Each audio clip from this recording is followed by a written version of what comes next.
About this, I want to bring in Tommy Dieter. He was the spokesman for President Obama's National Security Council. He's now the founding partner of Fenway Strategies, a communications firm.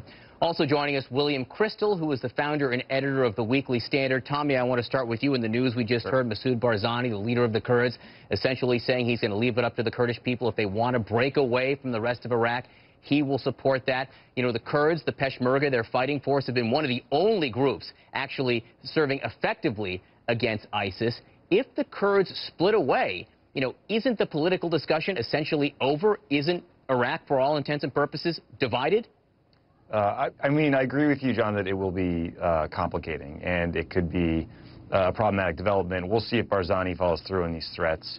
This could be posturing ahead of what will be a number of political developments in the coming days. We'll have to wait and see. But, yes, it would absolutely be a problem. We have to wait and see. But if the 300 guys, the military personnel the U.S. is sending there right now, can they turn the tide if this is where it's headed? I mean, I think what we need to remember is this is going to be a long-term project. This is a region that was destroyed during the Iraq War, has become massively unstable over the last couple of years during the Arab Spring. You have a porous border over Syria that is allowing fighters to flow freely back and forth.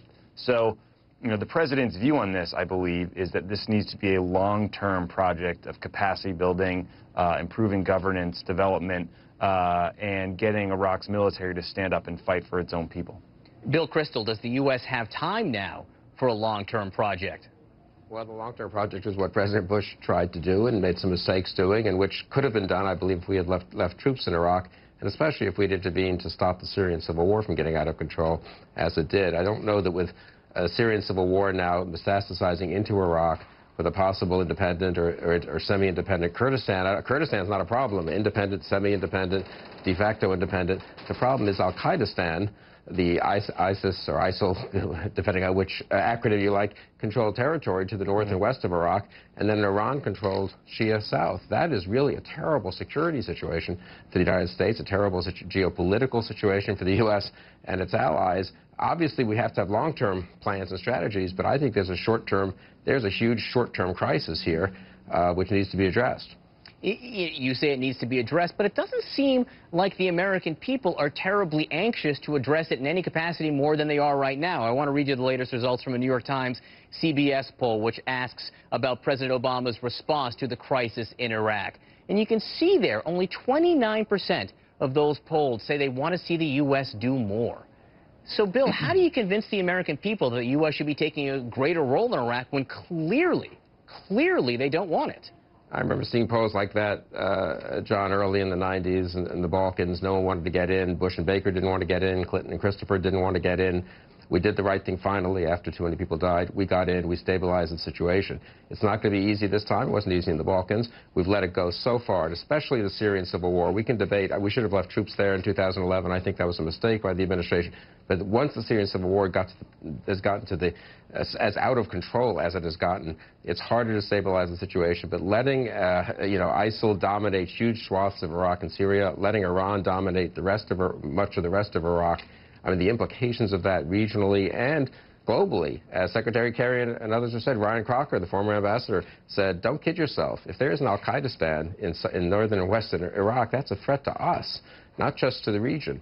That's a terror base. So I don't think we can, the public is ambivalent, as they always are, but I think we need some strong leadership here from the president. The president has said, Tommy, that is a threat to U.S. interests. If ISIS does set up, which they have already, frankly, in Syria and western Iraq, it does and can and will threaten U.S. interests. So, again, it just does beg the question. If it is a threat to U.S. interest, how can you change the situation there on the ground? Because, frankly, I don't see Al-Qaim or Rutba or any of these Sunni cities that have fallen to these ISIS militants deciding they want to kick the Sunni militants out in favor of a Shiite government. Yeah, look, I agree with you, and I agree with what Bill said. I mean, I think you cannot allow an Al-Qaeda safe haven because we saw on 9/11 what happens when you do so. That said, I don't believe that the American people support another U.S. troop presence in Iraq, even at a level like 10,000, which is what was discussed with respect to a residual force. So the answer is going to take some time. We all need to be a little bit patient here. It's going to require building up the Iraqi capacity to fight for themselves. Now, the president was clear. He's moving assets into the region, carriers and such, and he left open the possibility of targeted airstrikes. Right. But it's not as easy to take an airstrike as just deciding to do so. You need great intelligence about where the ISIS leadership is, what their command and control sites look like. And you need to make sure you're minimizing any civilian casualties to make sure you don't turn that population against you. Tommy Vietor, Bill Kristol, I appreciate you both being with us. A very complicated situation, not a lot of good decisions seeming possible right now. Thanks, guys. Sure. Thank you.